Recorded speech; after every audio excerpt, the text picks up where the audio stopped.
within such a short time frame, I still recall that selfie that we took. Sir, you, Honorable Finance Minister, all of us were there. And today we are doing the foundation stone here. And within very short time frame, we'll request our Honorable Prime Minister to come to the inauguration ceremony of this AI Data Hub. That kind of coordination, as Lokesh Anna said, Namo and double engine bullet train, that phenomenon we should have in the coming time so that we can see the completion of this project in record time. And Vikas, you, Jeet Bhai, Karan Bhai, Mr. Mittal, all of you are on perfect timelines now. We are all going to chase you like, right? Good. Friends, I want to make my speech in two parts. Part one will be about AI and IT. Part two will be about railways. I'll try to keep it very short. First part, we became a IT services leader in the world. All the initiatives that were taken in 1990s, then in the early 2000s, all the great work done in Bengaluru, in Chennai, Pune, Hyderabad, NCR region, Mumbai, all that work established India as a very trusted IT services leader, as a partner where every company in the world is very comfortable working with. That's a great leap we did, great leadership we could build. What we missed out at that point was manufacturing. Honorable CM Sir, we were discussing just now, that missing part was the manufacturing piece, whether it is electronics manufacturing, whether it is semiconductor manufacturing, whether it is server manufacturing, laptop manufacturing, mobile phone manufacturing. That part we really missed out at that point of time. And that was very important because that entire ecosystem requires both software leadership and hardware leadership. And that is what has changed in the last decade. When Honorable Prime Minister Shri Narendra Modi ji started the Make in India program, one of the first things he focused on was electronics manufacturing. And the results are for all of us to see. From practically negligible electronics manufacturing and unheard of electronics exports, today, mobile phone has become the single most exported item in our country. Single most exported item. It has already overtaken gems and jewelry, textiles, and in the last year, it overtook the petroleum, high-speed diesel, and smartphone has become the single biggest exported commodity, exported goods. Electronics as a category has become the third largest exported item, as a third largest export category. And this is just the beginning. We started with the manufacturing of finished products, and that is the way the entire world moves. After the ecosystem got built and a kind of volume started getting assembled in a country, we started looking at the module manufacturing. From modules, we started at the sub-modules. And now we have reached the fourth level, which is the component level.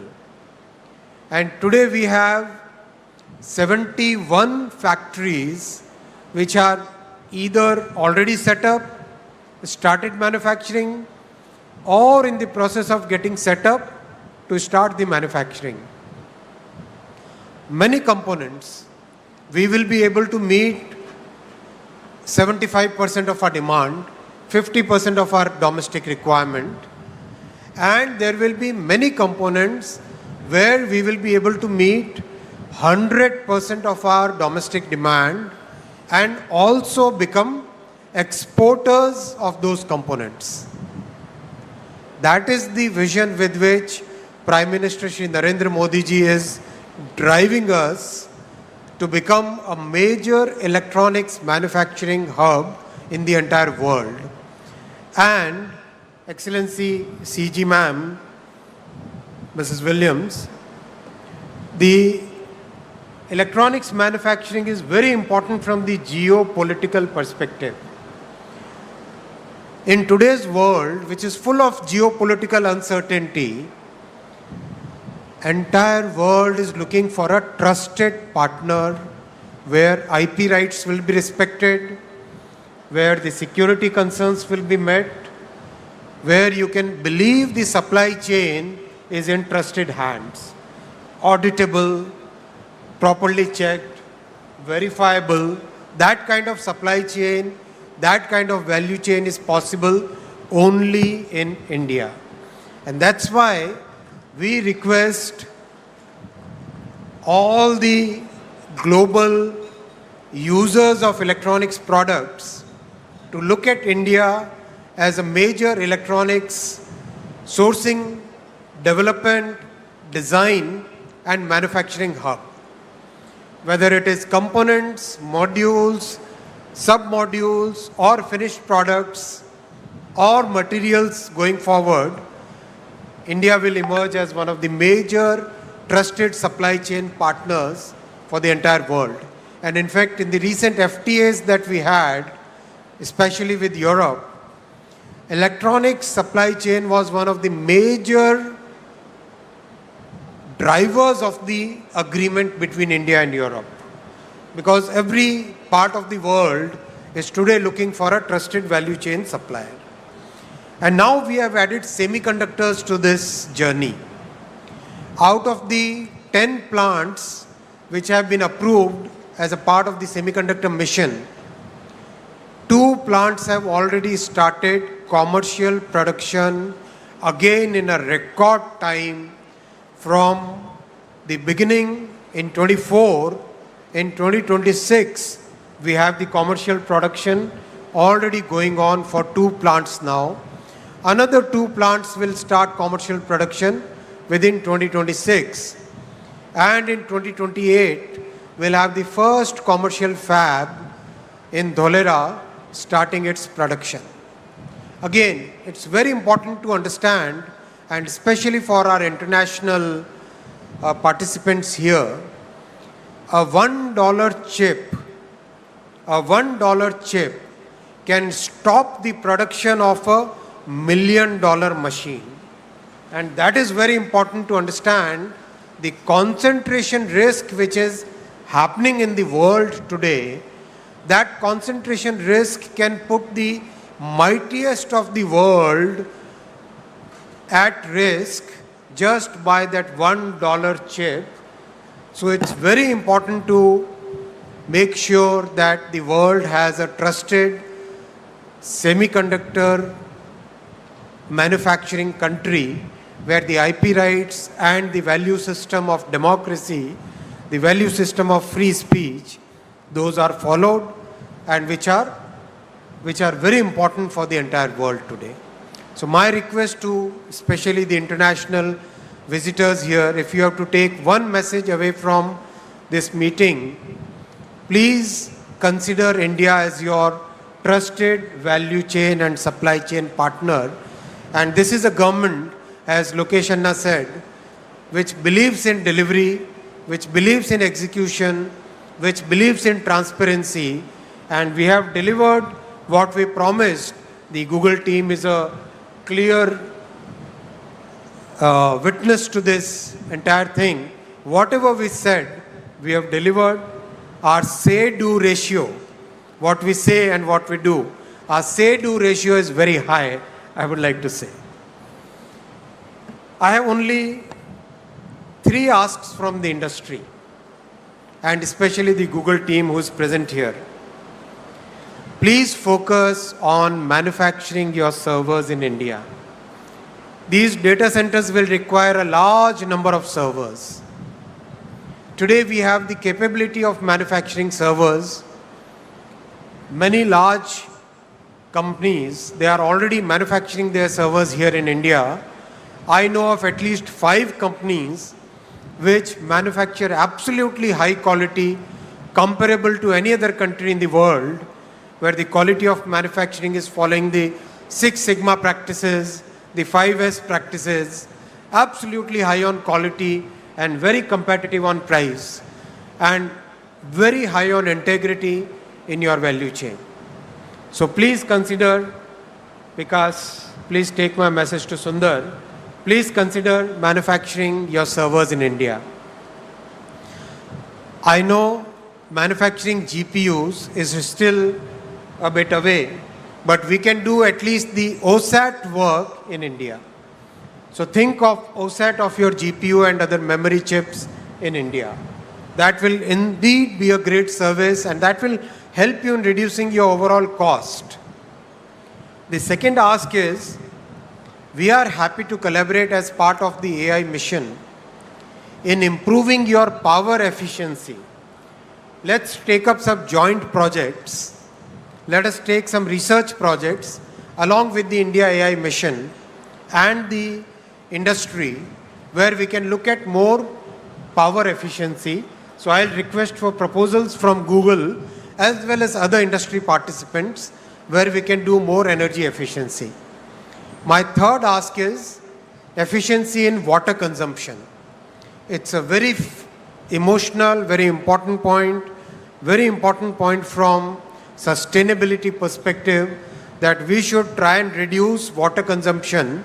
So I'll ask the industry that whatever possible from the government side, we will be fully supporting you in the research, in recycling, in using wastewater, in every which way, whatever you think, we'll be very happy to support you in reducing water consumption, but please make it a mission to reduce water consumption.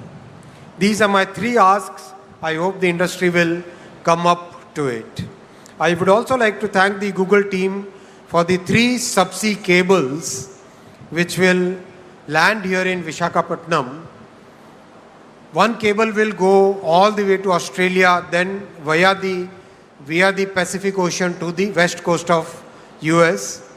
Second one will go Middle East to Europe, then to US.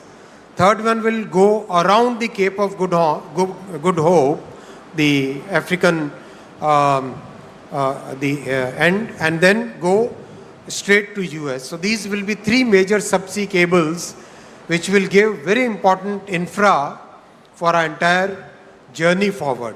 So thank you, Google, for doing that. That's a big thing for our country. Friends, I'll now come to the second part of my address.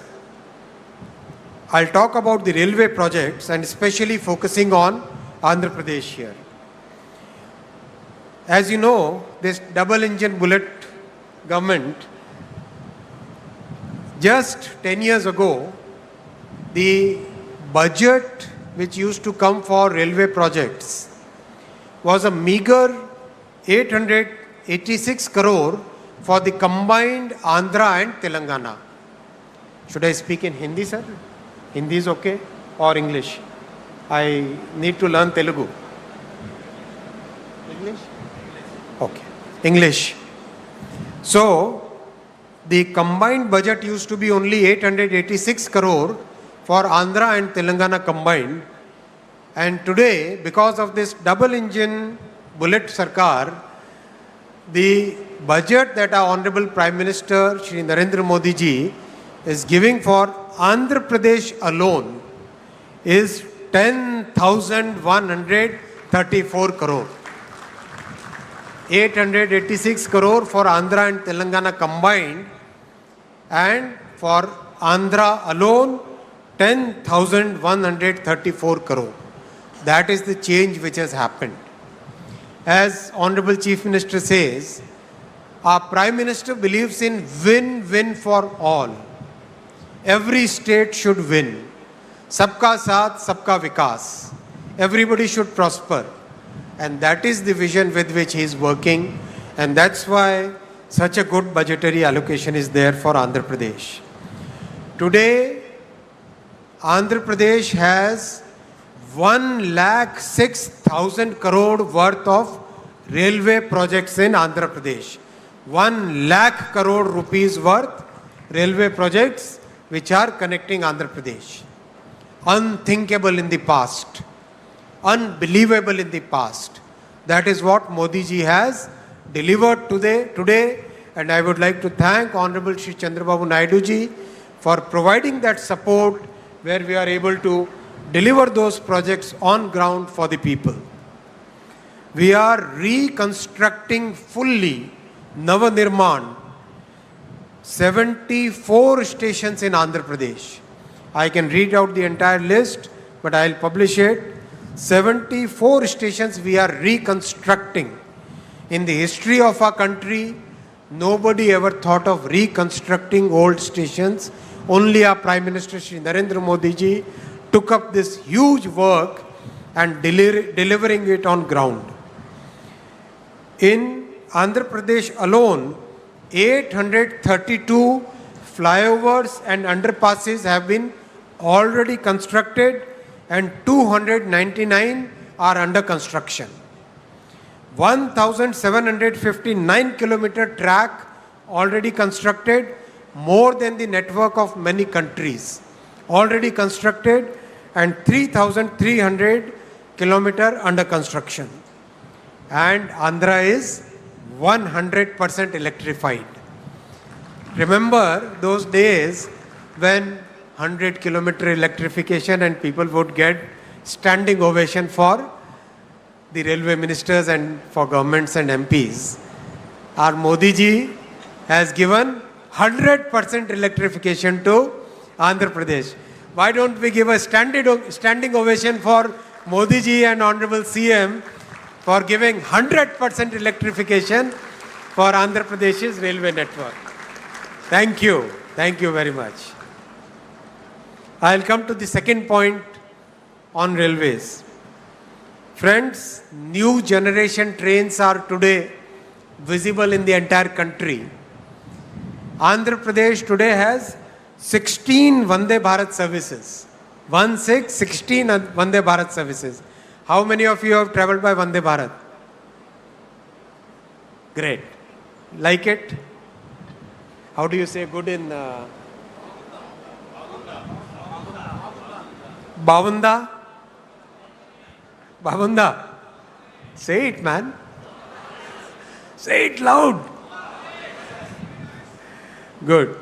And 22 Amrit Bharat services. 22 Amrit Bharat service. And friends, this is just the beginning. Have you seen that video of the Vande Bharat sleeper? So Vande Bharat chair car, version 1, version 2, version 3. Then Vande Bharat sleeper, version 1. When we tested the Vande Bharat sleeper, we put 3 glasses of water and we put 1 glass of water on top of the 3 glasses. And we ran the train at 180 kilometers per hour. 180 kmph, 3 glasses of water and 1 more glass on top of it. All full of water. No Fevicol. No Fevicol, okay? And the water doesn't spill. The entire world has taken note of it. Because this kind of quality of design and manufacturing is not found anywhere in the world. That much thought we have given, that much detailing we have done in manufacturing and design. So that also is now very soon going to be rolled out in the entire country. The third point, South Coast Railway Zone. This was a very emotional point because when the states were reorganized, this was one of the promises that the center had made. So we have delivered that promise. Our Prime Minister believes in making sure that whatever promises center makes, it doesn't matter whether the governments change, but the promises made must be delivered. And that's why this entire process is now completed. And believe you me, unlike creating a new district, creating a new railway zone is highly technical in nature. We have to look at the operational points, how the control of a train, is transferred from one zone to the other. And we have to set all those systems in place before we can actually make the announcement for a new zone. All those systems are now in place, and now we are ready to notify the new railway zone on 1st of June 2026. That's a promise which is delivered. And I'll come to the fourth point, friends, the bullet train, the dream project for all of us. And as you are aware, if you have seen the videos of the progress of Ahmedabad to Mumbai bullet train, that 500-kilometer stretch will be completed in 1 hour and 57 minutes. So basically Mumbai, Surat, Vapi, Baroda, Ahmedabad, all those large cities will become one single economic zone, one single economic region. That same magic will now happen in Andhra also. We don't have any young people there. Young people don't clap. Young people have a different way of shout out loud, man. Yes. Yes. That is the way young people will shout. Where is that sound? आज लगता है लोकेश बाबू has done something. He didn't feed anybody. There are two people who are pulling your legs. Loud shout out. Come on. That's like Visakhapatnam. One more time. Now I can tell you how much time it will take. Amravati to Hyderabad. Make a guess. When the bullet train comes, make a guess.